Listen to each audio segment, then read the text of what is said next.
Faayinaansiin Islaamaa qabxiilee ijoo sadii irratti gad dhaabbatti. Akkam jirtu? Kun hundee isaadha. Ogeessa dinagdee faayinaansii akkasumas gorsaadha. Har'aan tana waa'ee faayinaansii Islaamaa irratti qabxiilee bu'uuraa sadii ilaalla. Tokkoffaa ribaa yookaan dhala hin hayyamtu.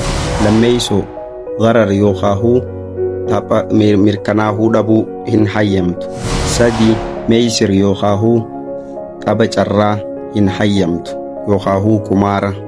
Qabxiilee kanaanis faayinaansiin Islaamaa daldala keessatti sochiin gaarii fi haqa qabeessi akka jiraatu mirkaneessa. Hubannoo fi beekumsa waa'ee daldalaa, biizinasa akkasumas faayinaansii irratti argachuudhaaf peejii kana like, share, subscribe godhuu hin dagatinaa isiniin jenna. If hormaatan dhabina ogeessa biyya kuushirraa.